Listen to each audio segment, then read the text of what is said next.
Hello, Bonsai friends. This is Evan Pardue of Underhill Bonsai, and welcome to episode 46 of Little Things for Bonsai People.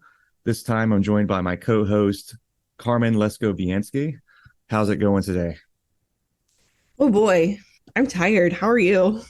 I don't know if tired is even a word that, I feel like there should be more of an expressive term for how I feel right now. Exhausted, drained, burned out. Yeah, I think burned out There's is, got to be an over-encompassing word for all of this. I'm not sure what it is, but I think a burnout is a little bit more appropriate because that's kind of where I get sometimes whenever I go into flow with bonsai and stuff, because this was a pretty intense uh little thing that we just did. oh yeah. We just attended the eighth National Bonsai Exhibition in Rochester, New York. That's what we're going to be covering today. We're just going to talk about our impression of the show, the things that happened, things that we saw.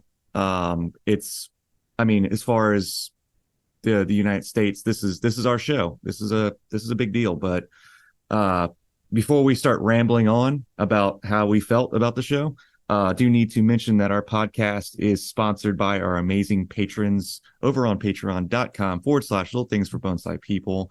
Starting the list off with Tori Solis, Vicky Auth, Boyd Snellgrove, Ricky Ruins, Joshua Bentley, Snappy Chappers, Ryan Giordano, Jill Jenkins, Justin Knight, Backyard Bonsai Australia, Greenwich Gardens, Taylor Peacock, Chase Retweet, Austin Atkins, Karen Coswell, Irian. I think they gave me a pronunciation for their bonsai garden in Australia, and I still got it wrong. Louis That's Torres, okay. You're tired. AC Castle, Bonsai Marine, and we have three new patrons. Ooh. Since I think I might have missed one because of the way that the release dates have been on these episodes, but we have Jess Potts. I met him yesterday at the Bonsai show. Awesome guy, very nice. Mm-hmm. Thank you for supporting the show.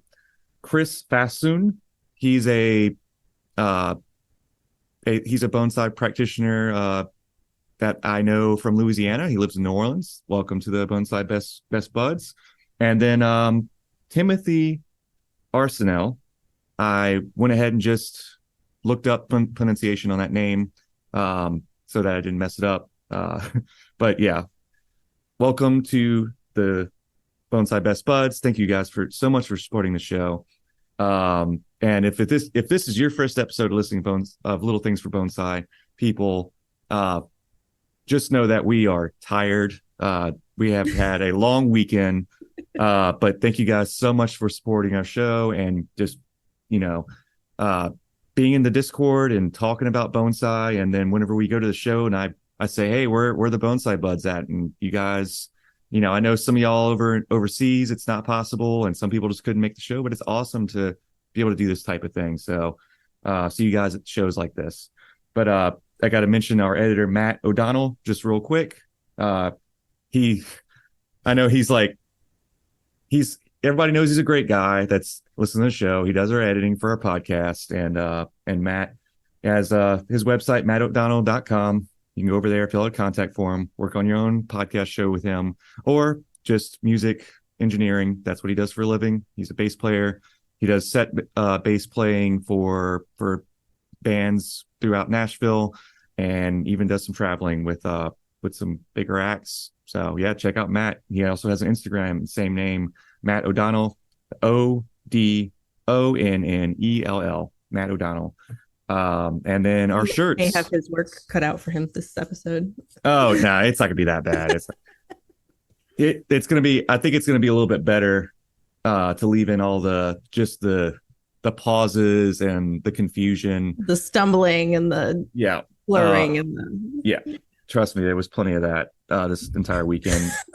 but yeah, our Little Things for Bonsai People t-shirts. I have not had time. Shirts. I haven't had time to sit down and get the website together. So they're there. It's coming. Yep, they're I've seen coming. them. Yep, we've seen them in person at the show. I was actually fortunate He's people wearing that. them. Yep. I was wearing my shirt that says I went to a bonsai workshop, and all I got was a stump shirt. And I had people asking me, "Where'd you get that shirt?" And I said, "Well, wouldn't you know? This is actually the show that I host. So if you would like one." So we had them for sale at the show. So the lucky handful of people got their shirts in person from me. So thank you guys for picking those shirts up. But whenever I get back, probably shortly after the release of this episode, I will have a some kind of website to just pick them up really quick. Mhm. But anyway, so with all that out the way, how are we feeling, Carmen? Oh boy. Well, let me tell you, first of all, it was a chore to get here from Portland. It was like one of those trips where every little thing, not that every little thing went wrong, but it was just like one thing after another to get here. And then jet lag and then the intensity of the show. So I'm just like completely exhausted. But I will say it's been worth it. And the show was really, really, really great. I mean, I met a lot of people that I haven't only met online, either through this or Facebook or Instagram. I got to see a lot of my folks from Michigan. There was a really great showing of trees out of Michigan. Um, and I got to see a lot of old friends. I don't know. Everybody's like, oh, I was talking about old friends. Like, I don't know. I mean, I guess they're old friends. I've known them for a while, but I don't know that we're old best friends. But anyway, saw a lot Yeah. of people I know, and that was fun to say hi to them again. So I don't know. It was pretty good, but I'm tired. I'm still not adjusted to the time change, and I'm flying back today. So it's just going to be kind of a wreck of a week, I think. How are you? uh, Where did you land last night? Because you left right after the show. yeah. I'm still in New York. So like right when the show is starting to wrap and all the vendors are ready to just start packing up, and then the trees in the show that I brought my water elm, and I also am transporting a handful of trees for other Louisianian folks. And so at 4 o'clock we hit the road. I think we drove almost 6 hours, which was Yeah, because you texted me. It was pretty late.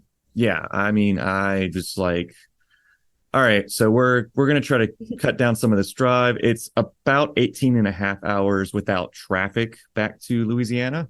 So yeah, we drove about 6 hours and we ended up in we're in Mansfield, uh Ohio. Ohio?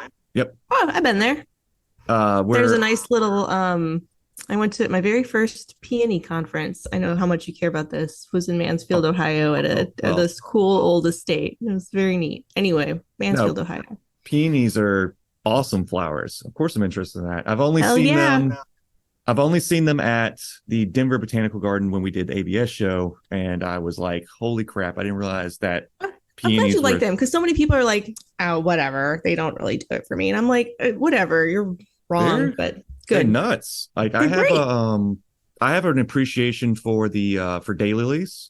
I Mm-hmm. love different varieties of daylilies. I just haven't found a good spot to start collecting them, but we have a lot of them in Louisiana that we have Mm-hmm. lots of variety.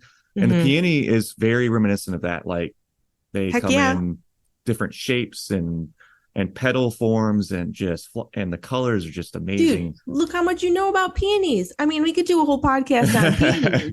Yeah, we Sometime we'll do a big well, long episode sidebar on peonies because I yeah. can tell you so much. Yeah, if anyone wasn't aware, that was actually like Carmen's. Was that like your gig right I before the did that bonsai? for, yeah, I spent 2 years at the University of Michigan doing a restoration of their historic peony garden that has over 700 peonies that are pre 1950 introductions and creating this consortium of peony growers and Hmm. helping get the garden certified through PGA and like all this stuff. So if you want to know anything about 1950 pre 1950 peony cultivar variety introductions, just shoot me a message. Yeah, I'll hook you up. there are societies for just about every plant out there. So not Absolutely. surprised. I mean, I know there's Daylily Society down in Louisiana. There's Azalea Societies, Camellia, and then Mm-hmm. peonies is just Hosta, another. succulent, orchid, Yeah, cactus, whatever you want, they got it. yep. But yeah, bonsai. Yeah. Anyway, Right. Bonsai societies.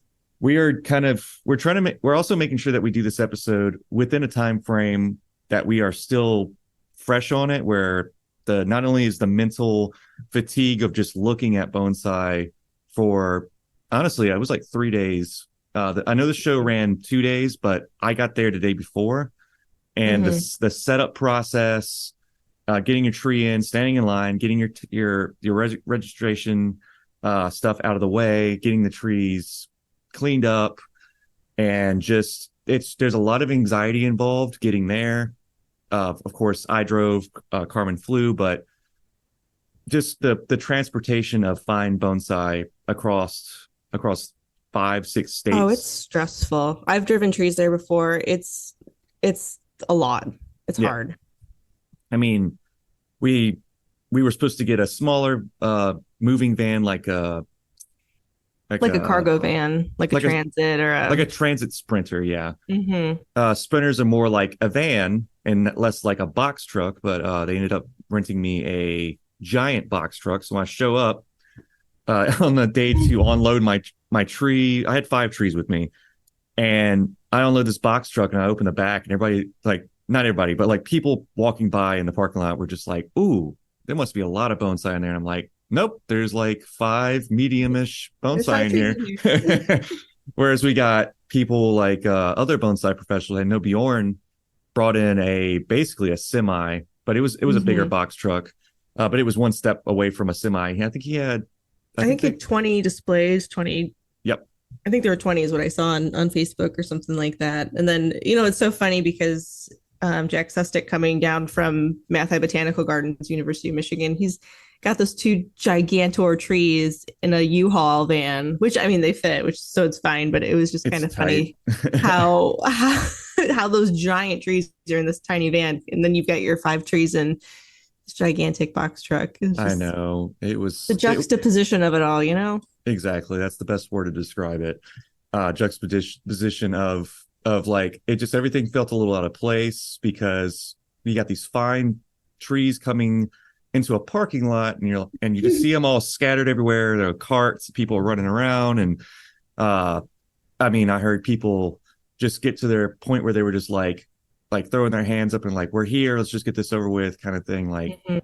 Like the traveling and all that. It's and like It's I was gonna say, exhausting. like, back to Bjorn, like, shout out to Bjorn and other professionals that got together, uh just all these trees and all these materials, and Hmm. did sprinting across the United States to put the show together. Like, if it Hmm. wasn't for people like him and other professionals that do that, I mean, it wouldn't Hmm. be possible. It's Yeah, incredible. all of the vendors and the a quantity of things, and it's not easy to transport living trees or things that are fragile like pots and stands. And I think that was probably the biggest vendor area I've seen there. I've been to 3 shows, 3 of these national shows, and I think this was the most full vendor area I've ever seen. And even, a few stands pretty much sold out.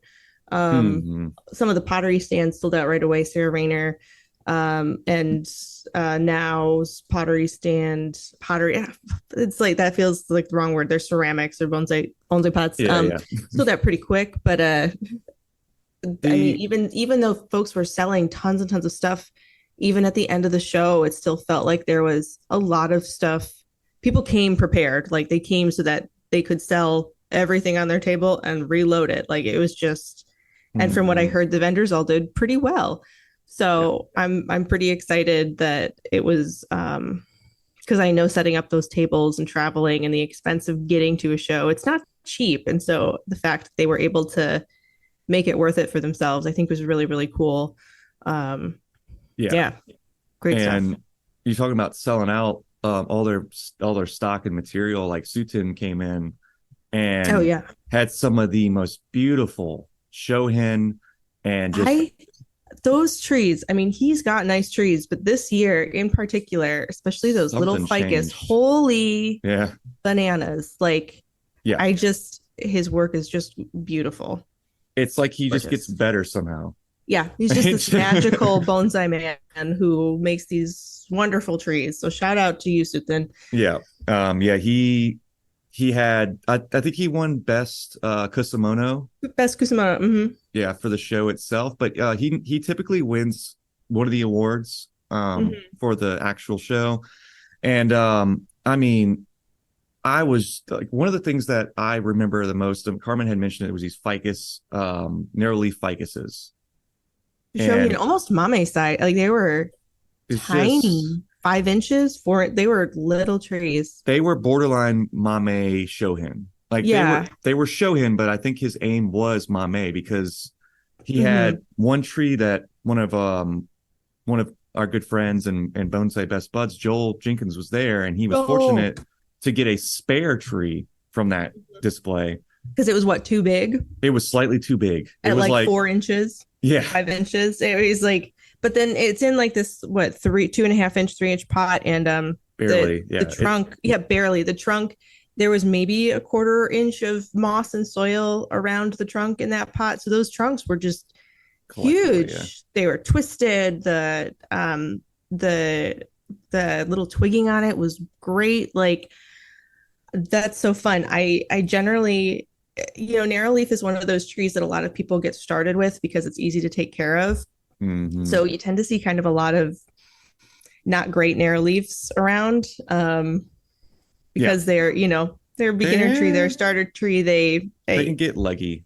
Yeah, Yeah, yeah. they can get leggy and Um, weird looking. well, at least up north, where I've been. Maybe it's easier to grow them down south. Hmm. But to start seeing some really good narrow leaves at this show, it gives me it makes me think about them twice, and that Yeah. it's something that I want to get into. So Oh yeah, it's those these were are fun. flexible species like that. Like me and Mike talk about sea hibiscus a lot. It's another one of those species that like people don't think about because they assume that when they get to a higher level of bonsai and they move on to Japanese black pine and Japanese maples and Hmm. shimpakus, that these rudimentary just starter stock pieces, what they're considered, like a trident maple or a green mound juniper or some of the Hmm. tropicals like the ficus varieties. Hmm.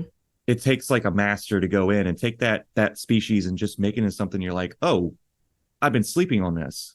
Like Hmm. crap. That was on me. I should have thought about this, but I mean that's where the experience and the time comes in, and you just Right. produce these incredible trees. And I think that's one of the things I mean, maybe we're going a little bit off topic here, but I was Mm-hmm. chatting with some other folks who are from, down south in the US, and saying that they want to create some more, um, they want tropicals to have more of a reputation for quality. And I was like, you know what? Yeah, because I feel like a lot of folks start off with tropicals. And so it's easy to see a lot of poor ones just because it's, what you're practicing on. But really, when you master them, you can create these wonderful masterpieces with them. And I don't think they get the credit they deserve. So shout out to tropicals. Let's get those really up and coming. Yeah. Especially the US tropicals. I know we have Mm-hmm. we talked about a lot of these things Mm-hmm. like we have Vietnamese bluebell, which Mm-hmm. is a very new species to the United States, but it is such a Mm-hmm. great tree. And I know Mike presented one at the Florida convention like a year back or so, and just made a stunning tree out of a piece of material that he had only had his hands on for a short time. Mm-hmm. But just imagine what these trees could be down the road. What was that purple star that your mom Lavender, bought one? And I saw, lavender star, what was it? lavender star. Lavender star. I don't think I've ever seen those, but I don't interact with a ton of tropicals, and it's so pretty and I love it, and I'm really excited about it, and I want to get one. And I mean, I don't do a lot of tropicals. I have some experience with them, but I don't really grow them, but um I want to. It's such a the flower is just so pretty. And so there's all these species that I know overseas are being used, and I know they're being used in the South US, and they're great, and I want to see more of them.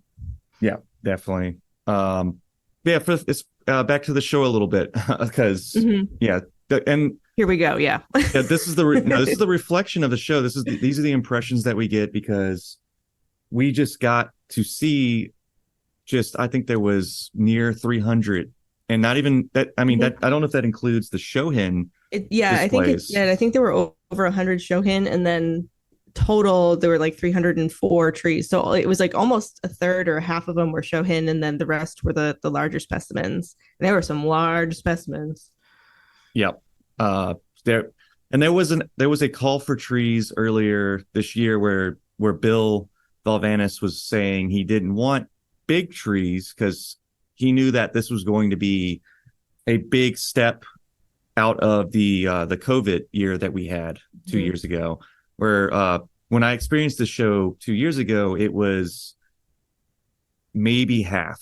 I don't even know if it was half. And the vendor area definitely wasn't as packed, but Bill knew that this was going to be an explosion of a year because people were going to be excited and ready to get back out on the road and see their friends again in bonsai and get their trees that they had all that extra time to prepare for this show. Yeah. So the people who were not able to travel 2 years ago, they had 4 years, and so you definitely could see it in this whole just the varieties of the species, the different styles. I was really happy to not just see different species, but there was more than I could imagine as far as different takes on different forms and shapes of bonsai, traditional forms and new, yeah, like kind of like a step away, kind of wild or Beijing or something like that. And I think that we're going to see we've already seen a leap in the past 10 years for the quality and the quantity of these fine trees. Has really is like really starting to come forward now that we have, bonsai professionals moving trees forward, and we have people learning from bonsai professionals, and we have bonsai growers such as myself getting together materials to be supplied into the ethos of the bone of unit of the North American bonsai scene. And this is that show. This just shows all the hard work and all the effort and all the craftsmanship, and I really enjoy the creativeness. There were some trees that I was just blown away by, and I was like, obviously this deserves to be here. This is crazy. Like I'm just like, how did they do that? And then there were some trees I was like, this is whimsical. This is fun. Like other people also need to see this, So, and I'm looking more forward to it because I know over for the show, the PBE, Pacific Bonsai Expo. Yeah. They were encouraging more fun, crazy, artsy kind of stands and displays and stuff. And it's starting to everybody's starting to rub off on each other. Let's just say that. Like, everybody's starting to kind of catch wind of these different styles and trends that are happening throughout our North American culture. And it was very, very obvious here. And I loved it. Yeah, it was a good time. Yeah, there wasn't too much that was like totally off the wall. There were a few that were a couple steps away from super traditional that I really enjoyed. And I love seeing people kind of take their own interpretation of bonsai and take it out of that traditional craft and turn it into their own kind of art. And I'm always glad that Bill includes some of those. And this show, I think, was a little bit more East Coast, well, Central and Midwest. I don't know what I'm talking about. This year, and there weren't a whole ton of entries from the Pacific Northwest and the Western US this year. And I think part of that's due to PBE. Kind of taking the bulk of that, huh? Kind of taking the bulk of the people who presented trees. I think would have held their trees back a little bit from this show.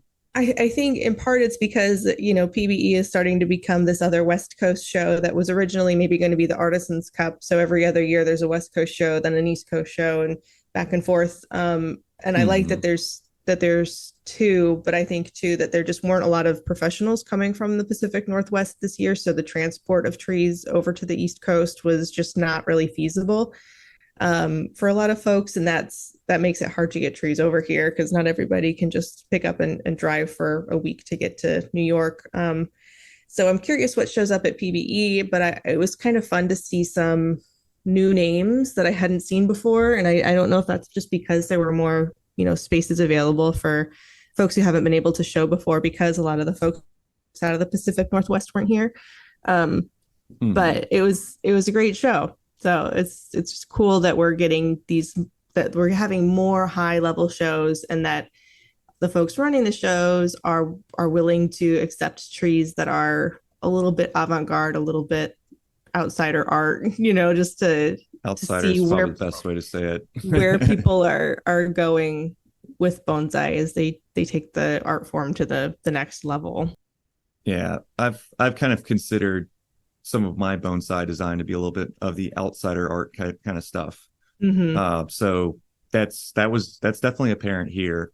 And we're just talking about as far as trained versus people who are just they come up with these trees and these designs in their backyard without a lot of other influence from the outside, and then they get to show them at these shows because of the Mm-hmm. exponential amount of craftsmanship and care taken in the health of their trees. Mm-hmm. And yeah, that's the kind of stuff I love to see. And I think one of the other things that I know you were mentioning, oh yeah, it's cool to see trees from here and there, and it wasn't so much from the Portland scene or the California scene. Portland, Washington, California. Yeah, there was kind of But a. here's my take on that: is Mm-hmm. that I think it was because you were looking at the artist names Yeah. more often, Mm-hmm. because I found myself doing that this time as well.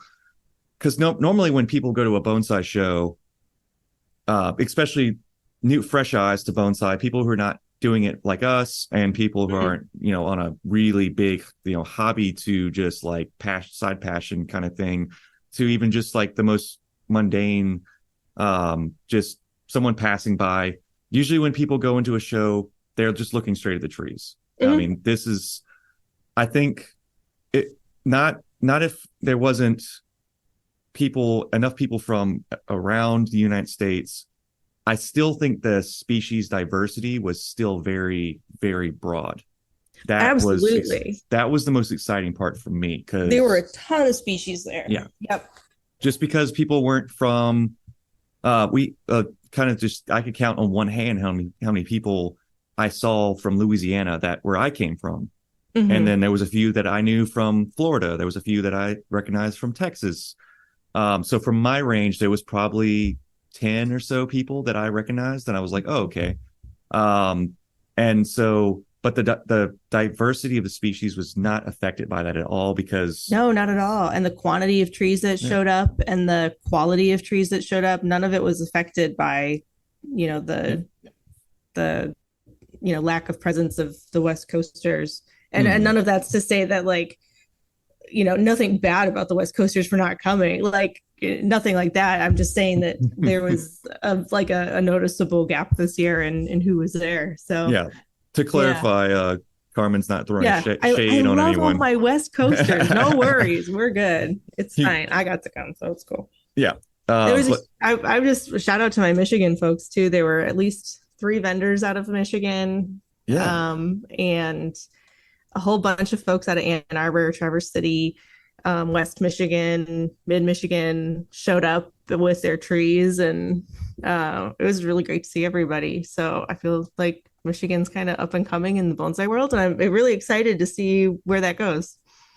And this is one of the things that I was mentioning, where I'm like looking at the artists' names and where their locations are.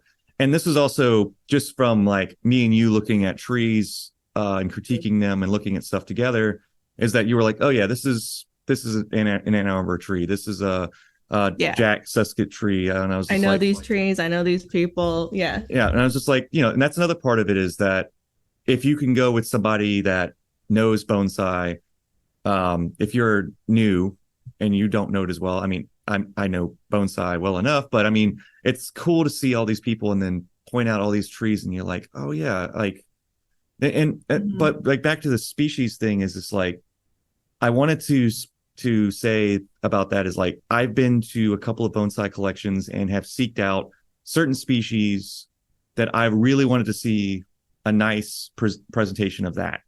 Mhm. And where my tree was, I think they were like I think it was a little bit deliberate to show like a North American, just like it looked like they took the trees and just kind of put them all in a hat and was like, oh, here's all the North Americans. Let's put all these North American trees kind of like in this proximity to each other. So Mm-hmm. in one spot, I saw an American beech that was just absolutely gorgeous, white, beautiful white trunk. Even for the species having such a much larger leaf than the European and and the other varieties of beech that just outshine them. In some cases, this tree was still presentable, very nice, uh, a very classical style of bonsai. There was a sweet gum that would Mm. actually show up in my range that I was really happy to see. That I think that was one of my favorite The sweet gum deciduous was trees. nice. Yeah, I It love a was sweet gum. it was charming because it was presented in a way that I'm familiar with the when I see them at bonsai museums or public displays, it reminded me very much of it's on show to show. It's a demonstration of that species, and it was a very great demonstration.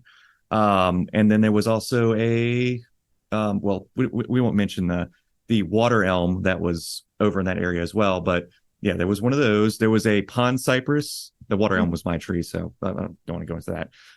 But yeah, there was a pond cypress from Mm-hmm. that was from Michigan, actually. Mm-hmm. Yeah, that was from the Hidden Lake Gardens collection, and that's Yeah, over in Tecumseh, Adrian. So like kind of south middle Michigan. Yeah. Hmm. yeah, They had and a good showing of trees this year. yeah. It's just and don't you guys worry too. We will probably have a couple of episodes to follow this one of some critiques because Yeah. we haven't done that in a while. So Yeah, uh, we'll talk a lot more about this and specifically the trees, I think. just so everyone knows, if y'all don't want to wait for the book, I know it don't you didn't hear it from me, but I mean this is a podcast show. But if you go over to Facebook, there might be somebody there that has shown has shared a lot of pictures. So if you want to kind of see, but Mhm. we'll be sharing a few pictures that of trees that we like on our Instagram. We'll go back and we'll critique them. But Mhm. there were trees that I really just, they weren't necessarily best in show trees. We picked out Mhm. trees we like that were inspiring. We're like, this is something I didn't expect to see here, and Mhm. I want to talk about it. So we do Yeah. have a list. I, Mhm. I can't remember how many we took, but we'll do an episode or two just going through that because Mhm. I feel like that's something we fell a little short on the ABS show in Denver. We Yeah, had we were gonna come back to it and we didn't really. Yeah, we apologize for that. But I mean, there's so much going on, and we're a weekly show. And also to kind of move forward with that of mentioning more stuff that's just important about these types of shows that and Carmen said this earlier, is we put a lot of faces to the names. Hmm. And so I got to finally meet uh, David Esterbrook, Hmm. Easterbrook in person and shake his hand and just say, I just wanted to say hey to you. I wanted to, just I wanted to, you know that you knew I was here because you're an awesome guy. If you guys didn't know, he's Canadian uh, curator of I can't remember the name of the collection, but point is I Oh will gosh, be now I can't remember it either. we'll be having him on a little bit later on Great. once we kind of get through the craziness of settling. But yeah, he's an awesome guy. I even got to meet the Bonsai Time podcast guys. Hey, Yeah, finally. We've been yeah, chatting. I know I've been chatting with Kevin on Facebook for like 2 years, and we're like in the show, like pointing at each other, like, hey, yeah, hey, yeah, yeah. hey, I know It's you. it's like the It's Spider-Man meme. It's like you're a Bonsai podcast crew too. Um, there were a ton of people that I've talked to online that I finally got to meet in person. That was super fun, and a lot of our bonsai buds. So that yep, was really great. yeah. So we will be reaching out to them hopefully in the near future to do some collaboration podcasting. I don't know. It Mhm. sounds almost like we're getting together and gonna have like a little rap battle or something. But no, just go check out Bonsai Time. Go follow them. I'm sure they're on the same listening platforms as well. But they were a great group of guys just Mhm. to hang out and explore that space with other people like them. So yeah, the just kind of like chronologically go through it again. Yeah, getting there, setting up, and then we got to see the vendor area was really nice. And And there's always the banquet dinner. We had experience with this with the Denver show as well. And I'm wondering, are you? I mean, we've kind of talked about this a little bit. Carmen, you're probably. You said you might be good for the Bonsai Central show. Yeah, I don't know. It's tricky because I have to kind of pick and choose where I'm traveling Yeah, next year and how much I yeah. can get out because I traveled a lot this year. And thank you, Michael. That was very kind to let me go. Hmm. Because I'm, as the apprentice, I'm responsible for watering 24/7. So if I go, I got to make sure that it's covered. And shout out to my volunteer Masaki for covering watering for me while I was away. Yeah, And so I gotta kind of pick and choose if and where I'm going next year. But yeah, I'd love to come to Bonsai Central. That's in May. Is yeah. that That's right? that's going to be May, St. Louis. I mentioned the show a few times because I will be vendoring there, and also uh, there is a call for trees currently for that show. So the reason why I'm Mm-hmm. mentioning it too is because I'm hoping that, and I think Bonsai Central, this is its like debut. I think I don't want to be I think wrong. so.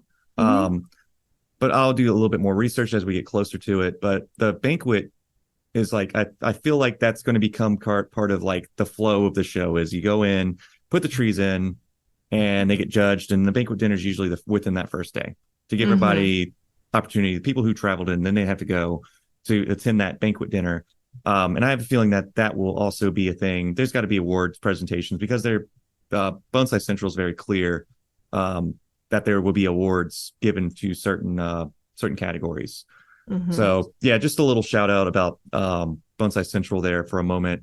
But yeah, the banquet ceremony is also another really great opportunity to just mingle. And I mean, I feel like that's just a little bit extra time to actually develop kinship with our other bonsai people there. Mm-hmm. Because it takes us out of that element for a second because you're in the show, like the doors open, and I don't know, this was me.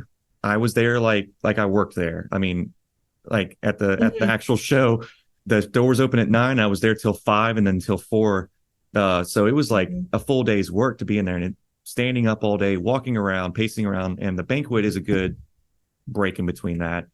Yeah, that Um, was a good chance to sit down because during the day you're critiquing trees, you're talking to people, you're networking, you're shopping, you're doing all of these different things. Yeah, you're essentially working all day. And the banquet, it's a chance to really sit just down and have mellow out. fun Yeah, and talk to the folks you didn't get a chance to talk to and kind of celebrate everybody and their accomplishments. yeah. And it's funny because at at over in Denver at the ABS show, I sat next to Young for that show. Mm-hmm. And then we just accidentally like set it up to where she was at the table we were at, and Mm-hmm. I saw number one table, and then Joel was over there, and he was putting down names for us. And I sat directly next to Young Cho again. I was like, "Oh, hey, how's it going?" Shout It's, out to Young Joe. yeah, Woo! I was like, "Oh, this is funny." Yeah, she's an Mm-hmm. incredibly sweet lady, She's the sweetest. and amazing kusamono. And she had kusamono Yeah, for she was sale. seeing, she was vending. Yep, and it looked like she did pretty well. She had Mm-hmm. lot of stuff on that table. Mm-hmm. And that was one Gorgeous, gorgeous, gorgeous. and that was one of my questions for her was like it felt the vendor area was crammed, and I was like, I wish there was a little bit more space for her stuff. I wish So she had had a bigger table. Yeah. for because like she did bring her A game with that. She created some beautiful compositions, and she was asking Mhm. very fair prices. That's Oh, something absolutely. that's something to mention. With not only that, I know I mentioned this earlier about encouraging people to go to bigger shows like this, but I guarantee you that you could have bought your tree and your kusamono and your stand and your diaza and your Hmm. scroll all in the same spot, and you Hmm. would have been able to find something that matched, and then Yeah. turned around and used it for a later use in another show. Yep. It's I think you could have, yeah, you could have found everything. You could have built the whole thing out easily. Hmm. Um, Now, of course, some of the I do need to mention. I know a lot of people don't like to hear this kind of stuff, but pricing on higher end trees. I mean, you gonna pay for what you get. But I mean, there was just stuff that you wouldn't believe. Like you could just take from the vendor area and you could have just snuck it onto the show floor, and nobody would have noticed. Yep, it was some It's amazing. I mean, they were finished trees. Yeah, they were finished trees, show yeah. quality. You could have put right out across the way onto the show floor. There were seedlings. There was kind Oh, of mid everything range else. stock. There was everything you could have dreamed of. There were accent plants. There were so many potters. It was really great. A lot of stand makers, which is great because I always feel like there's not enough stand maker representations at shows and you never really know where to look. And I feel like I got enough business cards from enough stand makers that out of all of them, there were at least, I think it's like five. I don't know. There were a bunch of stand makers and then a bunch of the vendors even had some stands for sale. So Mhm. it was great to see how much stuff there was because I feel like that in particular is something that's kind of hard to get your hands on is a good stand. So, I I will 100% agree and kind of push that statement forward even further. mm-hmm. Um, is that finding stands shows like this, stands are very, very important. High quality Yeah. stands made by reputable craftsmen, woodworkers. Mm-hmm. And I think we're starting to that point now where there was a call for more bonsai stand and furniture makers, Mm-hmm. and people have really started to step up. And Yeah. um and I will say, like, I know some people stumble across this show with an interest in bonsai, and they're secretly like a master woodworker, and they're just like, oh, bonsai stand, yeah, that sounds, what is that? Go look it up. If that's something you do, please. Mm-hmm. Please Please. help us out. But I think we're very close to just being able to define very great stuff like that. But yeah. We've finally graduated from the modified living room side table to real bonsai stands. I remember seeing living room side tables just kind of cut down to size, like back in 2011, at like my first show, and It's not a bad thing. great for people and their ingenuity. Yeah. It works. You have You to do what you have make to it do, work. but it's fun to see how far we've come with the art form and how many people are now able to either build their own or buy their own, Mm. more legitimate stands. Yeah, that kind of comes to kind of the closing remarks of the feelings of the show, is because mentioning everything we've said here about the quality of the trees, the quality of the pottery, the quality of the Mm-hmm. stands, and the Kosamono has made leaps and bounds. Mm-hmm. Um, and just like I mentioned earlier, I think Young has a lot to she is to be blamed for the quality, because Or credited, maybe. credited. Yeah, blame. I'm just being. I'm Same just thing. making a weird Blame joke. her for how good things are now. Blame it on her for sharing all of her Now we all have to be good. wonderful techniques. But no, I just remember I was actually kind of perusing through, and I saw her actually bouncing from Kosamono to Kosamono, and she was excited. So Mm-hmm. even the Kosamono game is just stepped up. It's Um, stepped up from somebody throwing a bit of moss in a pot at the last minute, mm, or showing an orchid with a native pine, to like people actually are thinking of, okay, what goes with this tree, what's native to this area, how can I mm, create a beautiful composition. And yeah, I think so. If you haven't met Young Cho, or if you haven't done a Kusamono workshop with her, try to get your club to get her in. She travels the country, does these oh yeah. workshops, and it's a bajillion% worth it. She was inspiring to me, and every time she's in town, I try to go see her because her work is just, it's so beautiful. Mm. And it's very inspiring, and I'm just so Speaking, happy to see people are not leaving Kusamono off as to the last minute as something that's like an afterthought. It's actually becoming the thing that it's supposed to be, which is, just like the stands, just like the scrolls, just like the pots. It's an art form in and of itself, and it needs to have that time and care put into it. mhm. Um, I think we can't leave out the Suiseki. I know. I barely even looked at that. I feel so, because here I am saying this about that Kusamono, and like I've completely not even really given time to reminds the me. Suiseki. And Dang, that was shame on me. I wish I had spent a little more time looking at the viewing stones. It was a huge display. It was great. It was Yep. wonderful. It was like two whole rows of stuff. It was packed down because last year, the seventh show, there was Suiseki, but there was a lot more of a Kusamono type Right. thing there for Young to do Mhm. her thing. She put on a great show there, but now we had so many more people come back to the show, and the Suiseki. I mean, we don't. I know that Suiseki has its own place outside of Bonsai, Mhm. and I know that there's people out there that also really appreciate it. And I just didn't want to leave that out either. No, Uh, I'm glad you didn't because it's one of there those things I would have forgotten. there was a amazing Bridgestone that actually won Best Suiseki. Um, Hmm. and it's another one of those things, like I mentioned earlier, is like seeing all these different species, and it's a presentation and a example of these different styles.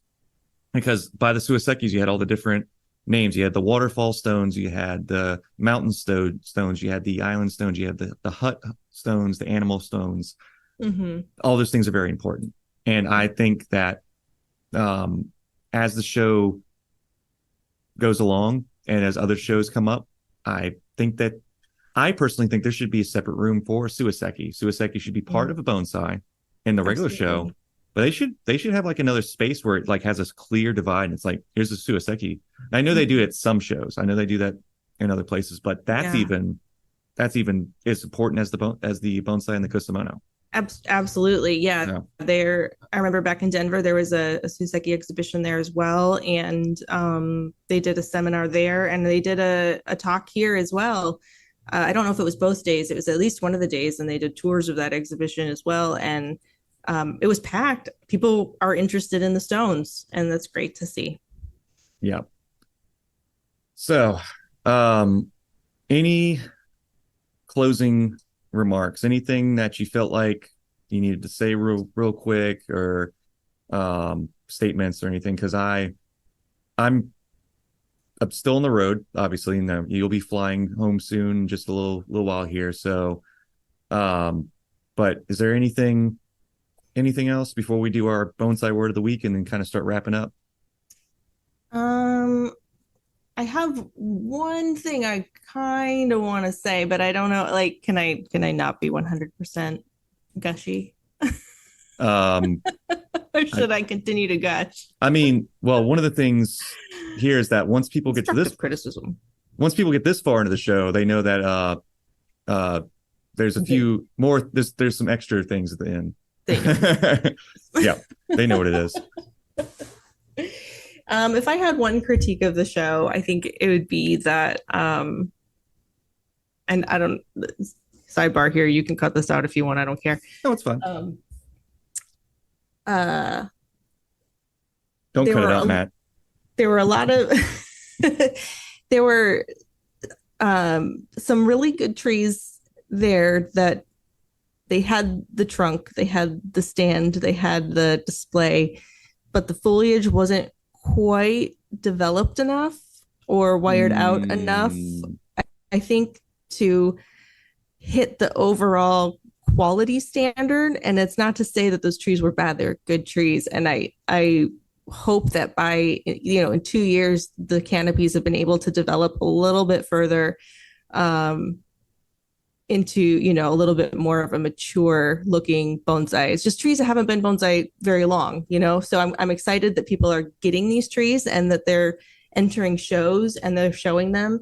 And I don't see this necessarily as a flaw because the trees are high quality trees, but just in the next 2 years, in the next 4 years, really spend time on your canopies, on your foliage masses, learning your wiring, hmm. making sure your pads are full padded out, your wire, your tips are all aligned properly, all of that stuff. So that's my one constructive criticism, is I think that canopies are where Yeah, we can spend a little bit more time.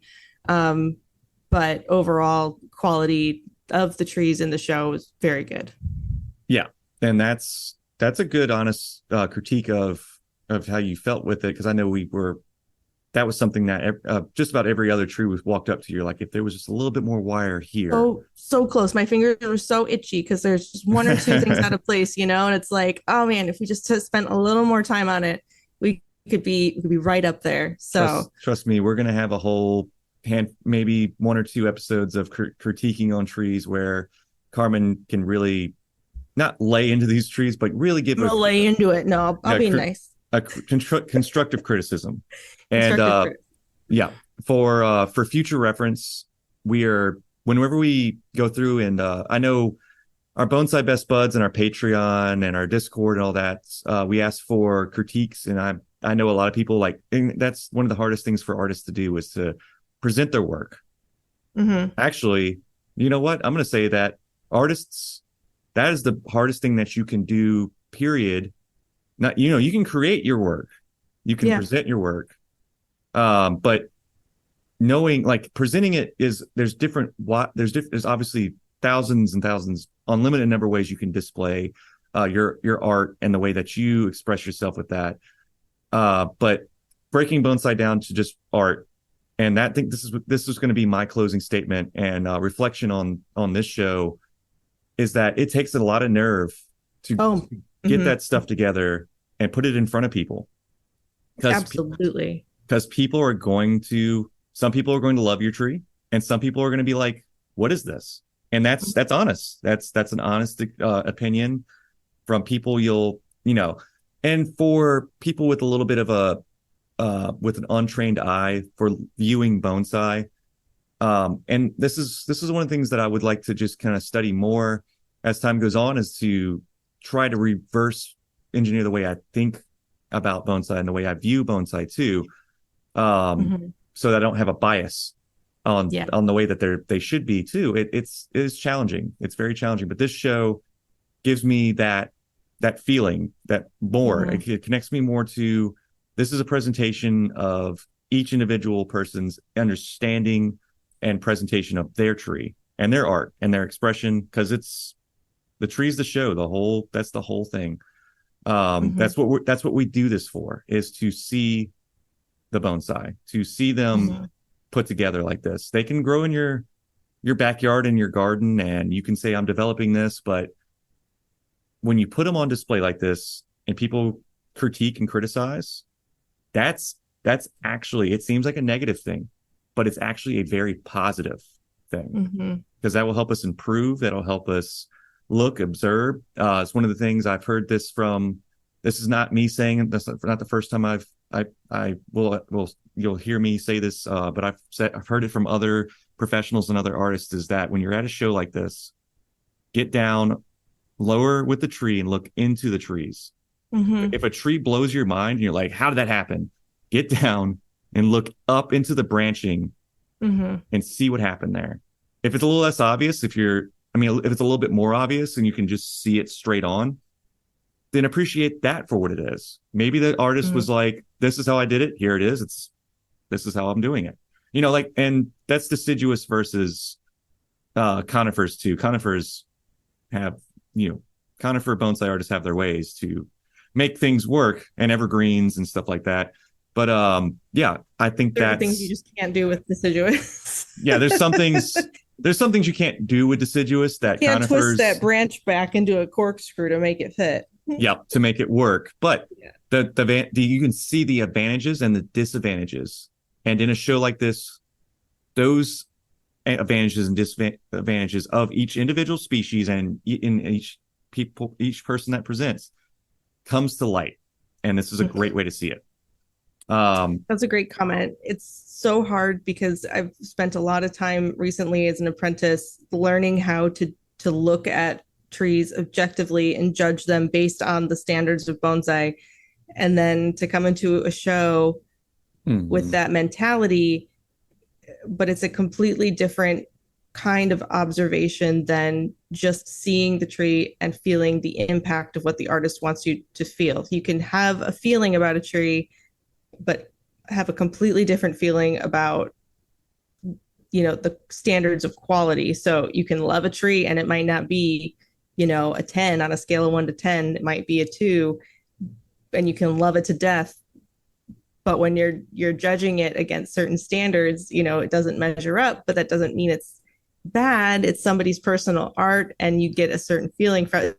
It's so tricky to try and balance these two ways of looking and versus seeing trees, and how you are you looking at it with your emotions? Are you looking at it with very objective, standardized kind of eye? And so I'm glad that you were talking about how this is really an expression of who people are, and that's what art is. There's no bad art. It takes a lot of time to put yourself out there and to express yourself, and kudos to every single person who was able to get something into this show and put themselves on display like that. That's very hard to do.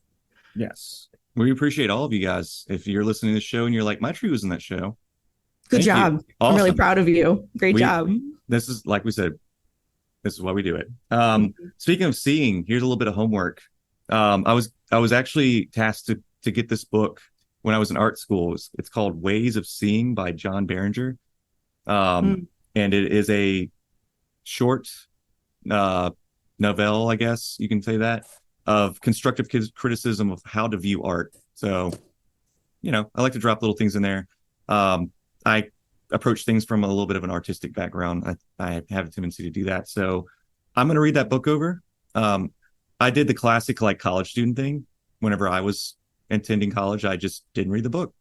So I will go and read the book and and put more and plug more of that into the show as we go on, as we progress the show. Yeah, I should read that book too. We should talk about it. We should have a little book club. And like sidebar Bonsai book club. That's not Bonsai. I think that is something that would be interesting. But anyway, yes. Let's get to the Bonsai word of the week. What's our word of the week? It is hayeki. Say that again. Hayeki. Hayeki? Hayake. Hayeki. So it's like karaoke, where you say it quick and don't over enunciate like a North American. Hayeki. It means brown leaf tip, and I chose this word because my tree had a lot of that. And yeah, I know it's funny, but what the reason why I mention it is because whenever I was transporting my tree up, that was a result of vibration, fine root damage, and also we had a hot summer. But this is a result of not like neglect necessarily, but it's not necessarily a form of neglect in a way that isn't, it's not intentional. Yeah, you didn't do it on purpose. Hayeki could be brown leaf tip could be the result of overheated roots in the middle of summer, which is what happened to me. It could be from vibration or mechanical damage. It can be from just sometimes it's a little bit of a reflection of over and underwatering as well. So it's just something to kind of consider, and those types of things can be fixed and kind of sleight of hand, what would you say? A little bit of deception can be used for brown tips on deciduous trees, especially. A technique that I used on my tree that saved some of the just crunchy looking stuff I had going on is I did partial leaf cuts. I folded the leaf in half and I cut it, pointed towards the brown leaf tip and cut the leaf tip off, and you would have never known it was there. Now, if you looked at the leaf closely, you're like, oh, that leaf isn't serrated like an elm tree is supposed to be. You would have spotted it. You've been like, oh, he cut that leaf. But that is a very common way to disguise and mask that damage. If your tree is suffering from brown leaf tip, though, and you're not in show, if we're going to go back to bonsai basics, bonsai care, one way to prevent that is to check your watering schedule, see if you're overdoing or underdoing things, and also root health as far as the heat of the summer and cold of winter.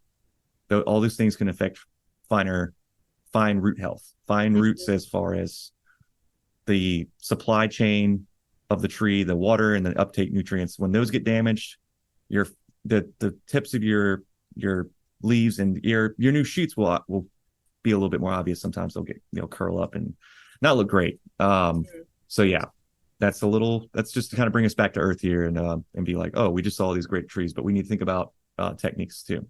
So yeah, but yeah, let's go ahead and get the our little shout outs out there and kind of say goodbye to everyone because I need to jump back on the road. We've got about I think 16, no, not 16. We've got about Oof. 14 hours still ahead of us. Oh man. And then you've got your flight in a little while, but if you've listened Hmm. this far into the show, thank you for listening so much. You can go over to underhillbonsai.com and you can go look at articles that I've written. I I'm trying to keep on that. It's difficult with running the nursery and all, but understanding there. The podcast has been a great outlet for me to kind of pour my ranting and my bonsai stuff into. So it's a great place for this is here as well. But yeah, I have articles over there. You can go to bonsai. You can go to underhillbonsaistore.com and see what I have for sale. We ship within the United States. We'll be working on international shipping in the future because I know people are already asking for little things for bonsai shirts outside of the country. So we'll probably be able to do, like non-living goods in the future. And then for Carmen, you can go over to Where can you go to? That's a great question. You can check out the purplepotsociety.org for the National Women's Bonsai Group. I'll be having an article about the national show coming out there within, I don't know, soon. I'm going to write something out for that. And we're also on Instagram. And then me personally, you can check me out at Becoming Bonsai on Instagram. I'm also on Facebook. You can check out my teacher's stuff, Michael Hagedorn, over at CratagasBonsai.com. He's also on Facebook. And yeah. What about no, Mike? Mike's not here, but that's okay. We yeah, still love Mike. He's always so very busy. yeah, we love you, buddy. We're gonna just go ahead and say Mike Lane, go over to Kitsune Bonsai. I know he couldn't be with us with the show, but we're not mad. We just, We're he's not mad. he's busy. But go over to We're just disappointed. no, no, I'm just uh, kidding. go No, over Mike's to busy. He's working hard. go over to Kitsune, like the trickster. I think it's a nine-tailed fox in Japanese Mm-hmm. lore. The Little foxy. Kitsune Bonsai. Mike is working primarily in Florida. He traveling bonsai artist. For you guys who don't know of him, go check out his work. He's an amazing shohin artist. For you guys that do know him, we all have stories. He's a funny guy. He's a great guy to hang out with, and he's an amazing teacher. He offers online classes and workshops and events. And for instance, we have Laurent Diro that is coming in from France, and we have a string of workshops. I'm sold out over at Underhill Bonsai. We're going to have him for 2 nights. We're sold out. So if there's other places to catch him, he'll be in Boston. He'll be in California. He'll be at the Pacific Bonsai Museum. He'll be at Bonsai Mirai as well. So that's a really great opportunity to do that. But He's gonna yeah, be all over. he's going to be all over his little North American tour for a French bonsai artist that's doing something extremely innovative. Go check out Laurent Diro's website. His Burton style. It's crazy, twisted, post-apocalyptic sometimes, sometimes surreal, abstract, just taking bonsai to another level, classically trained. So it's not just out of left field. This is coming from somewhere educated as well. And before I let you guys go, I had a couple of questions about some people. This is just a little funny snippet to put in there. People were assuming I'm older than I really am, and I was gonna bring that up. I think that's very important. yeah, but I'm gonna go ahead and keep the mystery going, and I'm not going to tell you guys how how old I am.